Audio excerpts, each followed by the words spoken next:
Varicose veins కి సరైన చికిత్స కోసం సంప్రదించండి ఎవిస్ హాస్పిటల్.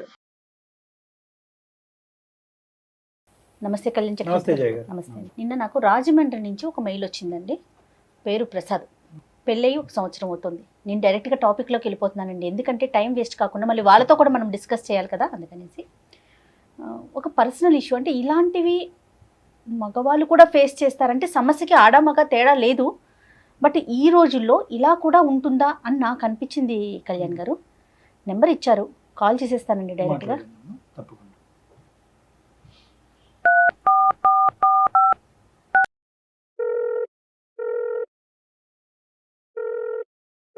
హలో, ప్రసాద్ గారండి?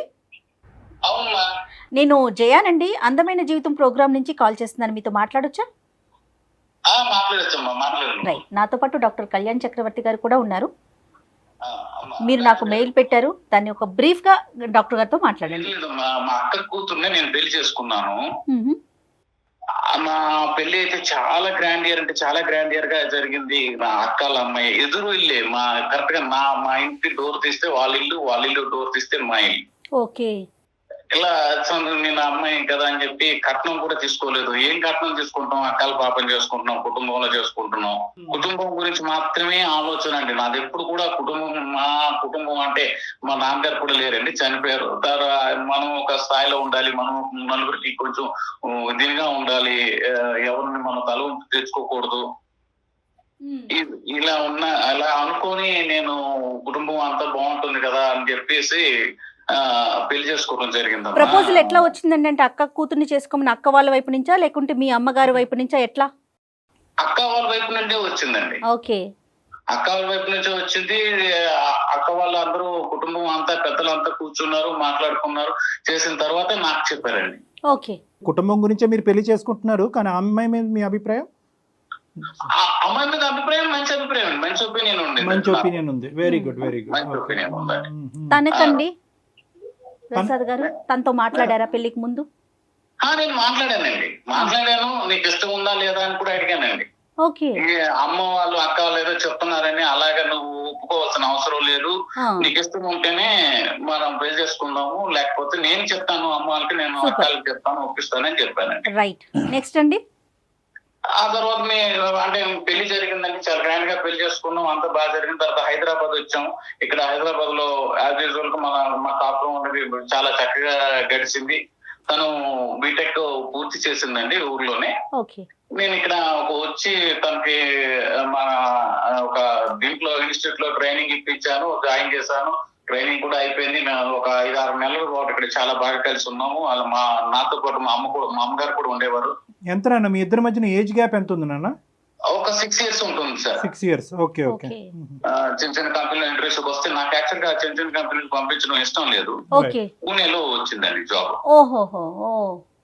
పూణేలో జాబ్ వచ్చింది. సరే ఏం చేస్తాం, మనకి ఇంకా తప్పదు. అంటే మంచి కంపెనీ కోరుకున్నాం కదా, మంచి కంపెనీ కోరుకున్నప్పుడు ఇలాంటివి సహజంగా జరుగుతుంటాయి అని చెప్పి మేము కూడా అనుకొని అక్కడ ఒక 2 days తనతో పాటు ఉండి, తనకి ఇంకా మంచి చెడ్డలు ఏం కావాలి, తనకి ఆఫీస్ కి వెళ్ళడానికి ప్రాబ్లమ్స్ ఉన్నాయి ఏంట, అసలు తను వెళ్ళగలదా అని అన్ని చూసి సెట్ చేసుకుని నేను మళ్ళీ హైదరాబాద్ వచ్చానమ్మా. ఓకే అండి. ఈ అమ్మాయి ఇంకా 10 రోజుల తర్వాత ఏంటి 10 రోజులైంది ఇంకా ఫోన్ కనీసం చేయట్లేదంటే, నువ్వు చేయాలా నేను చేయాలా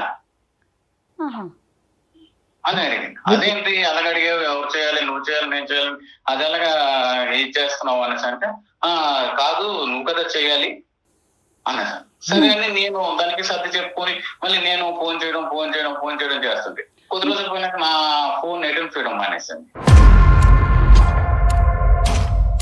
నా ఫోన్ ఎందుకు అటెంప్ట్ చేయట్లేదు? సరే తను ఏదైనా బిజీగా ఉందేమో, ప్రాజెక్ట్ బిజీలో ఉందేమో, తనకు వర్క్ స్ట్రెస్ ఎక్కువ అవుతుందేమో అనేది. సరే చేస్తుందిలే అని ఇందులో నా అమ్మను తన అక్కలతో మాట్లాడుతాను, ఫోన్ చేస్తుందని అడగటం ఇవన్నీ జరిగినాయి. అయితే నేను 2 సార్లు అయినాయి ఫోన్ చేయట్లేదు అనేసి అంటే, తర్వాత నేను అక్క వాళ్ళకి చెప్పాను, ఇలాగ నా ఫోన్ ఎత్తట్లేదు.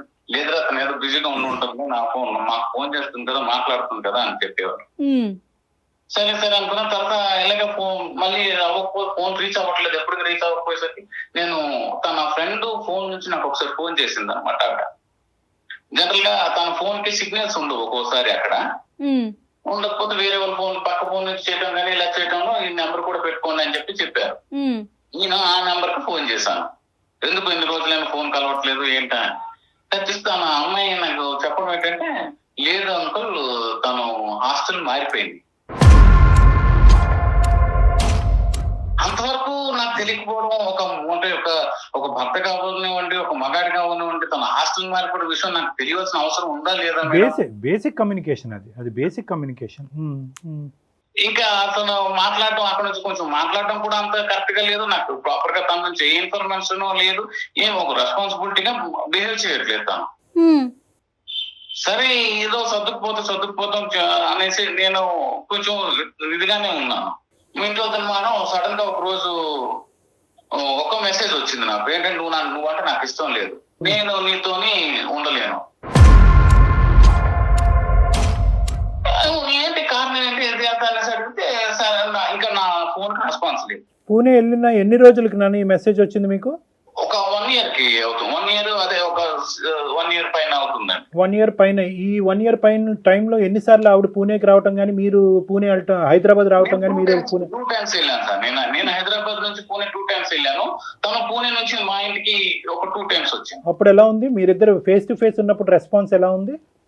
బాగానే ఉంది సార్. అప్పుడు ఏమి ఇంటికడ కూడా వచ్చినప్పుడు కూడా అలాంటి ఇదేం లేదు సార్. మీకు ఎటువంటి అనుమానం కానీ ఏది రాలే?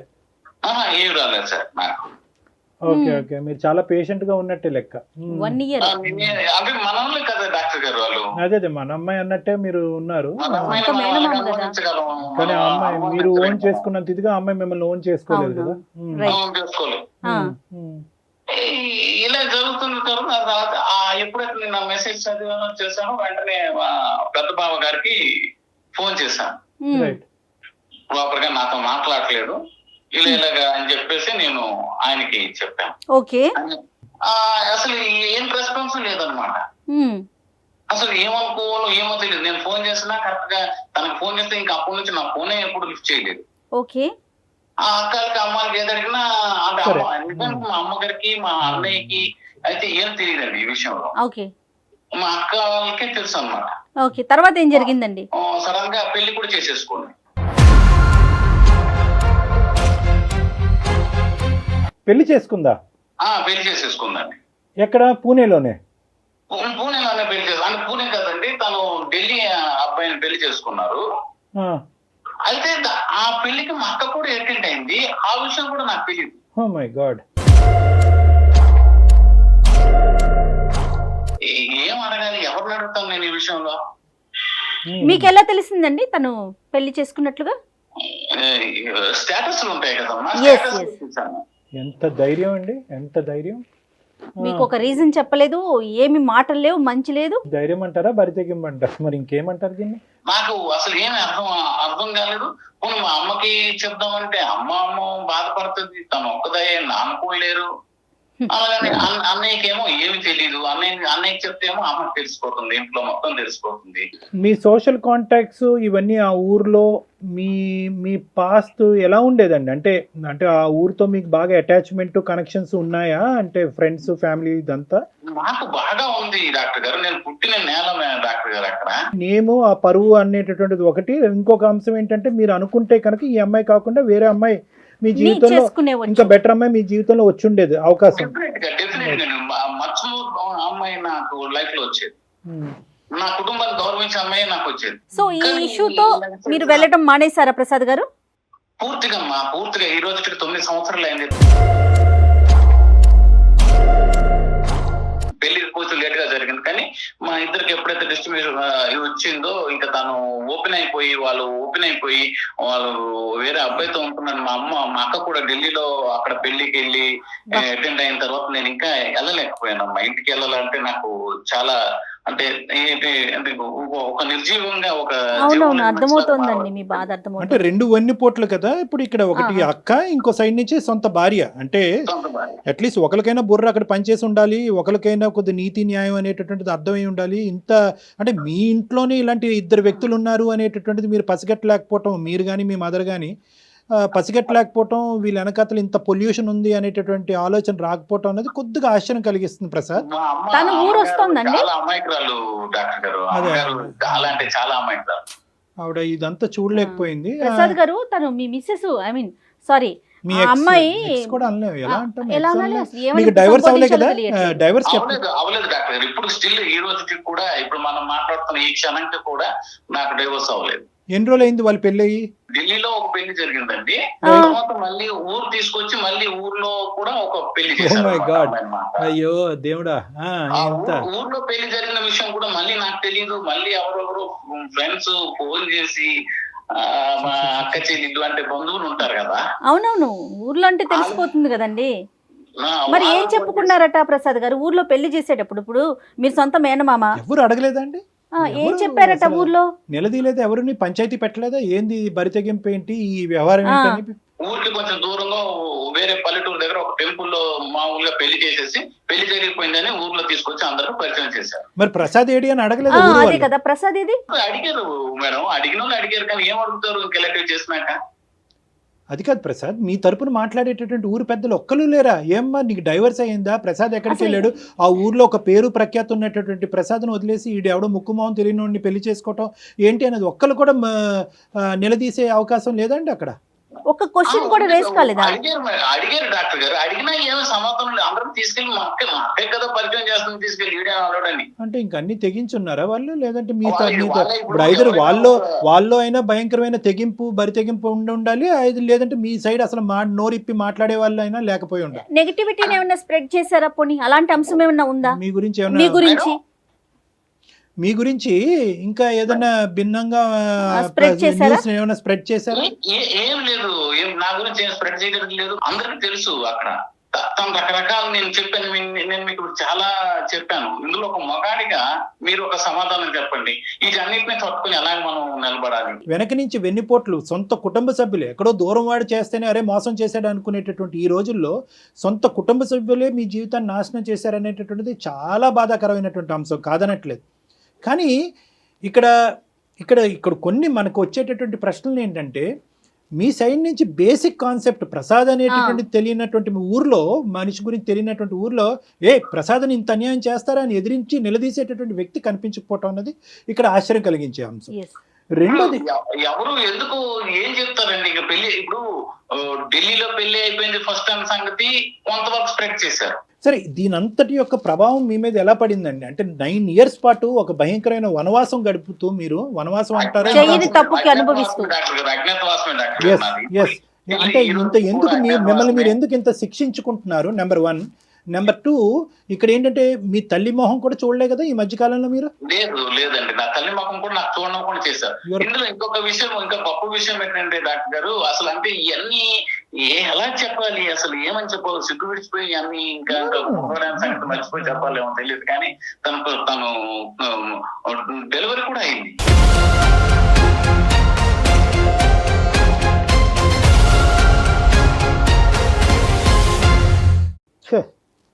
రీసెంట్ డెలివరీ అవుతూ తను ఇంట్లో ఉంది, వచ్చింది, నాకు తెలీదు.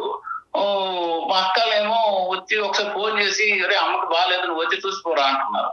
కుటుంబంతో పని లేదు, బంధువులతో పని లేదు, సమాజంతో పని లేదు, ఆఖరికి చట్టంతో కూడా పని లేకుండా, అంటే ఎటువంటి ముందుకు వెళ్ళకుండా. కాదు డాక్టర్ గారు, ఇదే పని నేను చేస్తే, నేనే ఇంకొక మ్యారేజ్ చేసుకుని ఇంకొకటి చేస్తుంటే ఈ సమాజం కానీ ఈ ల్యాండ్ ఆర్డర్స్ కానీ 10 కేసుల్లో ఇప్పటికి జైల్లో ఉండేవారు మీరు. అంటే 10 కేసుల్లో మరి ఎందుకు అంత వివక్షత చూపిస్తున్నారండి ఆడకి మొగకి? ఆడాలకే అన్యాయం జరిగిపోతుంది, ఆడాలకే అన్యాయం జరిగిపోతుంది అంటారు కదండి. మనం వేసే స్టెప్స్ ని బట్టి ఆధారపడి ఉంటాయి కదా, మన రియాక్షన్స్ బట్టి కూడా ఉంటాయండి. అన్యాయం ఎవరికైనా అన్యాయమే, ఆడకైనా అన్యాయమే, మగకైనా అన్యాయమే. మీరు 9 సంవత్సరాలు అయింది కన్న తల్లిని కానీ పుట్టిన నేలని కానీ తాకలేదు. మీరు కట్టుబాట్లకి మీరు పెట్టుకున్నారు. మీరేదో బరి తెగించి వేరే అమ్మాయితో లేచి వెళ్ళిపోయినటువంటి పద్ధతిలో మీరు మాట్లాడారు. కాదు కళ్యాణ్ గారు, ఊర్లో ఎవరైనా అనుకోరు ప్రసాద్ ఇన్ని సంవత్సరాల నుంచి రావట్లేదంటే తనలో ఏ తప్పుందో అని అనుకోవటానికి అవకాశాలు మీరే ఇస్తున్నారు కదా ప్రసాద్ గారు. ఒకటి ఏంటంటే ఇక్కడ రిపేర్ చేయగలి, ఇక్కడ కాంప్రమైజ్, నెగోసియేషన్ అనేటటువంటి స్థాయి నుంచి ఇంకో లెవెల్కి వెళ్ళిపోయింది ఇది. ఓకే, నిజంగా అటువంటి ఆలోచన శైలి ఉండేటటువంటి వాళ్ళని ఈ మొత్తం అంశాన్ని ఒక పద్ధతిగా తీసుకెళ్ళి ఉండేవారు. ఇక్కడ పద్ధతి లేదు, మర్యాద లేదు, ప్రేమ లేదు, ఆప్యాయత లేదు, సమాజ విలువల మీద గౌరవం లేనటువంటి వ్యక్తుల మధ్యన అనవసరంగా మీరు అంటే ఇలాంటి వ్యక్తుల్ని ఎంతో కొద్దో గొప్ప అసెస్ చేయాలి. అంటే పాస్ట్ గురించి నేను మాట్లాడుతున్నానని పుణ్యమే కారం జల్లుతున్నట్టుగా మీరు ఫీల్ అవ్వద్దు. ఎంతో కొంత మన ఇంట్లో ఉండేటటువంటి మన కుటుంబం మన ఊర్లో ఉండేటటువంటి వ్యక్తుల్ని అసెస్ చేయలేకపోవటం అనేటటువంటిది ఇక్కడ ఏ ప్రధానమైనటువంటి అంశం. రెండో అంశం ఏంటంటే ఇక్కడ మీరు అస్సలు ఈ ఇష్యూ గురించి బాధపడుతూ మిమ్మల్ని మీరు హింస పెట్టుకుంటూ బాధ పెట్టుకుంటూ అవతల వాళ్ళ నుంచి వచ్చే సానుభూతి కూడా మీకు అవసరం లేదు. మీరు ధైర్యంగా తలెత్తుకుని ముందుకెళ్ళి హ్యాపీగా మీ ఊరు వెళ్ళి మీ అందరు కుటుంబ సభ్యులు డాక్టర్ గారు ఊరు నాతో పుట్టిన వాళ్ళు పెరిగిన వాళ్ళు అంతా అక్కడే ఉన్నారు డాక్టర్ గారు. ఏమండి మీరేం తప్పు చేశారండి ఇక్కడ? Simple straight forward. ఇంటికెళ్ళి వాళ్ళకి ఏం మొహం చూపిస్తాం డాక్టర్? ఏమండి ఇప్పుడు మీరు ఆ అమ్మాయి చేసినటువంటి తప్పుకి మీరు మొహం చాటేసుకుని ఉండవలసినటువంటి అవసరం లేదు. ఇది గుర్తుపెట్టుకోండి. మీరు ఎంత మొహం చాటేస్తే కనుక అవతల వాళ్ళు మీ గురించి అంత ఎక్కువ మాట్లాడేటటువంటి దానికి అవకాశం ఇస్తుంది. ఇప్పుడు మీ కుటుంబ సభ్యుల వరకు మీరు ఫోన్ చేసి మాట్లాడతారు, ఇలా జరుగుతోంది, ఇది జరిగిందని. ఊర్లో ఉన్న అందరికీ చెప్పలేరు కదా ప్రసాద్ గారు. ఒకటి నా అనేటటువంటి మనుషులను వదులుకుంటూ మిమ్మల్ని మీరు శిక్షించుకోవాల్సినటువంటి అవసరం లేదు. Point number 1. పాయింట్ నెంబర్ 2, మీరు ధైర్యంగా అక్కడికి వెళ్ళి మొహెత్తుకుని తిరిగితేనే అసలైనటువంటి ఉండేటటువంటి ప్రజలందరికీ కూడా అసలు మీరేంటి అనేటటువంటిది తెలుస్తుంది. నెంబర్ 3 ఏంటంటే మోస్ట్ ఇంపార్టెంట్, మా కొడుకు ఎప్పుడు మా ఊర్లో అడుగు పెడతాడు, ఇదేంటి కన్నటువంటి పెరిగినటువంటి ఊరిని వదిలేసి ఎక్కడో అజ్ఞాతవాసంలోకి వెళ్ళిపోయేటటువంటి అనుకునేటటువంటి మీ తల్లిదండ్రులకి ఒక సేదన ఇచ్చినటువంటి వాళ్ళు అవుతారు. సో మిమ్మల్ని మీరు ఇక్కడ శిక్షించుకోవటం అనేది ఆపేసేయండి. మీ గురించి మీరు సిగ్గుపట్టడం అనేది ఆపేసేయండి. ఎవరో చేసినటువంటి తప్పుకి మీరు సమాధానం చెప్పుకోలేనటువంటి భయంకరమైన పొజిషన్లో ఉన్నాను అనే ఫీలింగ్ తీసేసేయండి. First you have to come out of this depression. మీ ఏ ఆలోచనతో ఈరోజు మాకు చేశారు అనేది ఇక్కడ ప్రధానమైన అంశం. ఇక్కడ వాళ్ళని శిక్షించడానికి ఒక దారి ఉందా అని అడగటానికి గురించి అందమైన జీవితానికి కొంతమంది ఫోన్ చేస్తూ ఉంటారు. నా పరిస్థితి ఏంటి, నా ఫ్యూచర్ ఏంటి అనేటటువంటి దాని గురించి కొంతమంది ఫోన్ చేస్తూ ఉంటారు. నేను ఎవరికి చెప్పుకోలేనటువంటి బాధ కాబట్టి మీతో చెప్పుకుంటే నాకు కౌన్సిలింగ్ ఇస్తారనే ఉద్దేశంతో చేస్తాను. మీరు ఏ యాంగిల్లో చేశారు అనే దాన్ని బట్టి ఈ రోజు మా పరిష్కారం ఉంటుంది. శిక్షించాలి అనే ఉద్దేశం నాకు లేదు, నా కుటుంబ సభ్యులు అనుకుంటే that is totally up to you. కానీ ఈ రోజు ఏంటంటే మిమ్మల్ని మీరు శిక్షించుకుంటున్నారు. You're giving pain to yourself and to your own family, ఎవరో చేసిన తప్పు గురించి. సో ఎందుకంటే నేను ఎలా వెళ్ళి చూపెట్టుకుంటానంటే కనుక మీ అంతరాత్మను ఒక్కసారి అడగండి, మీరేం తప్పు చేశారన్నది. మీరేం తప్పు చేశారు ఇక్కడ? మీరు తప్పు చేయనప్పుడు మీ అంతరాత్మకి ఏ తప్పు చేయలేదనేటటువంటి భావం మీకు ఉన్నప్పుడు ఎందుకండి మీరు భయపడటం ఎందుకు, బాధపడటం ఎందుకు? బాధపడకుండా ఎలా ఉంటామండి? నేను నా కన్న తల్లిని, నా కన్ను నేలని మర్చిపోయాను, నా తల్లిని మర్చిపోయాను, నా అన్నయ్యని మర్చిపోయాను, నా వదినని మర్చిపోయాను, నాతో కలిసి పెరిగిన వాళ్ళు, చదువుకున్న వాళ్ళు అందరినీ మర్చిపోవాల్సి వచ్చింది కదా డాక్టర్. మీరు ఫార్వర్డ్ స్టెప్ అయిపోతే ఇంకొక రోజు పెరుగుతుందండి. ఆ మర్చిపోయిన దాంట్లో ఇంకొక రోజు యాడ్ ఆన్ అవుతుంది. డెఫినెట్ గా మీరు ముందుకు అడుగులు వేయాల్సిందే కదా ప్రసాద్ గారు. మీరు పెయిన్ ఇంక్రీజ్ చేసుకోవాల్సినటువంటి అవసరం లేదు. ఇప్పటి వరకు మీకు ఇచ్చుకున్నటువంటి పెయిన్, మీ కుటుంబ సభ్యులు మీరు కలిగించినటువంటి బాధ పరోక్షంగా కానీ ఇండైరెక్ట్ గా కానీ డైరెక్ట్ గా కానీ ఇంక ఇక్కడతో దాన్ని స్టాప్ చేయండి. ధైర్యంగా ఉండటానికి మీరు ప్రయత్నం చేయండి. మీ కుటుంబ సభ్యుల మధ్యన ఉండటానికి మీరు ట్రై చేయండి. ఆ చుట్టుపక్కల ఉండేటటువంటి సమాజం, ప్రసాద్ అప్పుడు ఎలా ఉన్నాడు ఇప్పుడు కూడా అలాగే ఉన్నాడు, ఈ స్టిల్ అండ్ ఎలిజిబుల్ బ్యాచులర్ అనేటటువంటి ఉద్దేశంతో ధైర్యంగా వెళ్ళి మీకు కావాల్సినటువంటి అమ్మాయి, మీకు నచ్చినటువంటి అమ్మాయి ఎక్కడో ఉంటుంది, ఆ అమ్మాయిని పెళ్లి చేసుకోండి, హ్యాపీగా జీవితాన్ని ముందుకు కొనసాగించండి. ఇదైతే మాత్రం ఖచ్చితంగా నేను మనస్ఫూర్తిగా చెప్పేటటువంటి ఒక సలహా సూచన. మిమ్మల్ని మీరు హింస పెట్టుకోవటం అనేది ఇంకా ఆపేసేయండి. మిమ్మల్ని మీరేదో తప్పు చేసినట్టుగా ఇంకా ఆ ఫీలింగ్ అనేది తీసేసేయండి. స్టార్ట్ అయ్యి ఫ్రెష్ లైఫ్. రైట్ అండి. Okay madam. You have 110 opportunities Prasad, 110 opportunities. గతాన్ని వదిలేసి ముందుకు ప్రయాణం చేయండి. మీరు చాలా ఈజీగా చెప్పేస్తున్నారు డాక్టర్ గారు, గతాన్ని వదిలేసేయండి. ఎస్, అంతే కదండి. అవకాశాలు ఉంటాయి. ఇప్పుడు ఈ ఉద్యోగం లేకపోతే ఇంకో ఉద్యోగం చేసుకోమా, అయిపోతామా? ఈ రోజు ఫుడ్ లేకపోతే కనుక రేపు కూడా పస్తులు ఉంటామా? రేపు ఒక అవకాశం ఫుడ్ దొరికితే కనుక ఆ ఫుడ్ తింటాం కదా. అలాగే ఇది ఒక అవకాశం తర్వాత ఒక అవకాశం కాబట్టి మీరు ముందుకు వెళ్ళటం తప్ప ఇంకో దారి లేదు ఇక్కడ. ఓకే డాక్టర్ గారు. Okay, good luck Prasad.